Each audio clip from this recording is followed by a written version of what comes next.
You know what's funny? I don't get like I know I can't get tired. I can't. I have way too much to do, and if I mentally succumb to I'm tired, then I'll be tired. So I just go, I can't get tired. I got too much to do. I'm not tired. You're tired. Right. And so I kind of just hype myself up. Like I said, I got stuff to do. I got to fly to LA tonight. Wait, in a couple of minutes, I fly to LA. I fly back here on Saturday, and I do 3 shows at the Improv, and then I fly out to Chicago, and I got press all day, and then I fly to Detroit. It's a crazy schedule, but you know, the next 2 months, this is what I'm doing. Yeah. This is your baby. You know, it's great. We're here with Marlon Wayans. The movie is A Haunted House. Now, we did a great, I say great, but I thought it was really fun, the Q&A we did the other night. No, it was great. The audience really seemed into the movie. They loved it. I thought it was absolutely hilarious. Thank you. I mean, that's got to be really gratifying because, I mean, I've been to some Q&As where you could tell the vibe in the room was not... Asking questions like, why the hell did you make this movie? What is on your mind? Can I leave now? Are you going to be mad if I walk out right now? Yeah, I'm going to go to the bathroom and not come back. But no, it's funny because like you wrote this, you produced this. This really is your baby, and so I would think that that's got to be a nice feeling. I honestly, we were talking about this the other night. I don't think I've seen that many people stay for a Q&A, like to where the whole place was packed. A lot of people said that. Yeah. A lot of people said that, and that's good. I'm happy that they really enjoyed the movie. I think it's surprisingly they enjoyed it because, you know, I think parody has gone to a weird place, and so people got a bad taste in their mouth, and it's kind of like someone goes, hey, I'm going to give you this peas and fish sandwich, man. Just try it. It's peas and fish. I don't want peas and fish. Just try it. It's peas and fish. You know, I like peas and fish. How do you make that? You know, so I'm glad that they enjoyed it. Well, and I love the fact that it seems like you and your brothers really respect and appreciate the kind of the origins of satire. Yeah. We talked about Kentucky Fried Movie and things like that, and you know, it seemed like that. Obviously, that played a big influence on you and what you wanted to do in your career. And that's the thing I love about this movie was that you're taking this medium that is inherently kind of silly as it is anyway, the whole found footage thing. It's been so played out. So really the only next step at this point is to just find a way to make fun of it. Do a funny version. And, you know, it's fun because I didn't bash the movies as much as I did just do a funny version of the movies. Because I'm actually a fan of found footage, and I think that's a great way to make movies. It allows people with low budgets, guys with ideas, to go, you know, I got a camera, and I got 3 people that's down to do this. And she may not know nothing about lighting, but does lighting really ever count in these movies? And so, you know, but it was fun to do horror comedy and to kind of do something different and be the first one to do found footage, you know, kind of comedy. Yeah, you also talked about playing the straight man. Yeah. Because normally you don't play the straight man. And so was that kind of an interesting sort of turning it on its head a little bit for you? At first I was like, what the hell am I doing not being funny? Like, I was watching, I was doing scenes with like Dave Koechner and Nick Swartz, and I was like, damn, I want to be funny like y'all funny. But then, I mean, I come from the school of, you know, Ralph Cramden and Ed Norton, where Ed Norton's the greatest setup in the world. But without Jackie Gleason's, would you hurry up? He was the punchline. Yeah. And you have to understand that the straight person has a reaction, and the reaction is the punchline. That's the cue for the audience to laugh. And so to take on that responsibility and to understand, you know, because it's all comedy. So I've challenged myself. I've been the Ed Norton guy my whole career.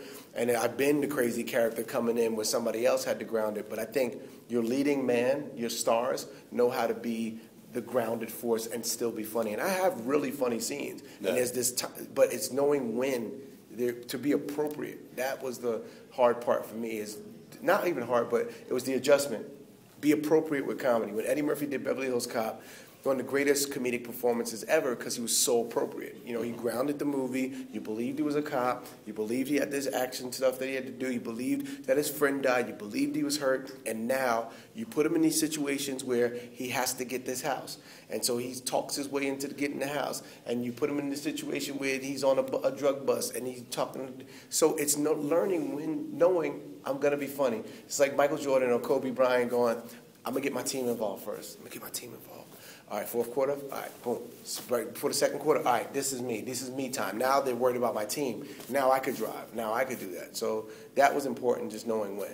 And can you also talk a little bit about that was a long-winded. That was it was a long journey, but the end result was great. You know what I mean? Yeah, I know. I could have just gave you the basketball one, but I can take it. I got a baseball one. No? Okay. Save that for this next one. Okay. Bringing together this cast, it's a really great mix of people because you got some great comedic actors.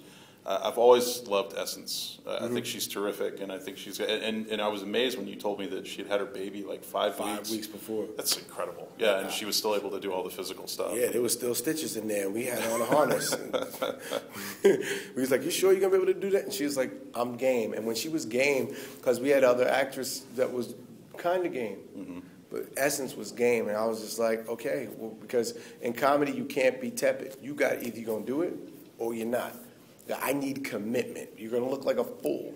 All right, let's do it. All right, cool, let's go. And once they, and it's like really, you put together a really strong team so that this way, a baseball team, if you will, of sorts. And this way, when you get everybody together, you know everybody's strong in their position, and you can interchange them, and everybody's going to be fine. It's going to be a hilarious experience. I don't want to be just the only funny one on the team. I need the whole team to be funny.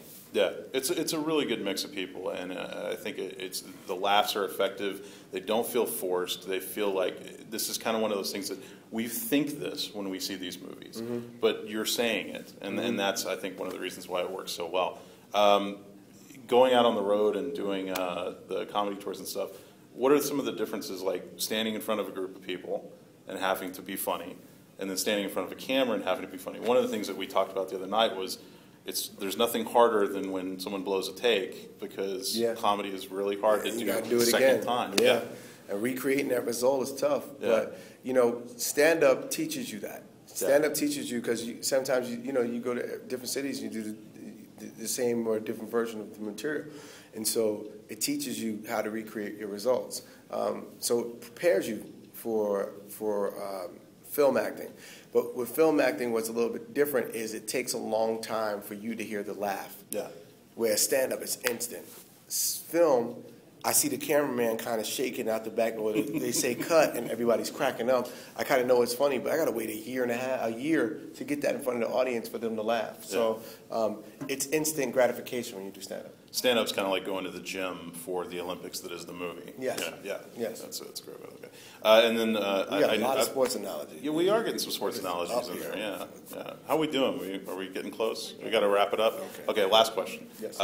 One thing that we did talk about the other night that I did want to ask you one more time about was we talked a little bit about Pryor, and you had said something that I thought was really interesting, but we didn't get it on film. How do you want to approach? If that ultimately does play out, how do you want to approach your take on Pryor? I think it's I don't want to do an impression. Yeah. I want to create a person. I want to create a person, I don't want to mimic. I want to be. And so it's not so much being dead on Pryor. I think you have some Pryor isms, but you have to fill that. You have to fill it with the emotions and what he's going through, and you have to allow the audience to connect. And then it's how do you make somebody who's been through so much and so many crazy things, how do you make them likable and lovable? Because there's things that they don't know about him. So, how do you, make that relationship between him and Jennifer special?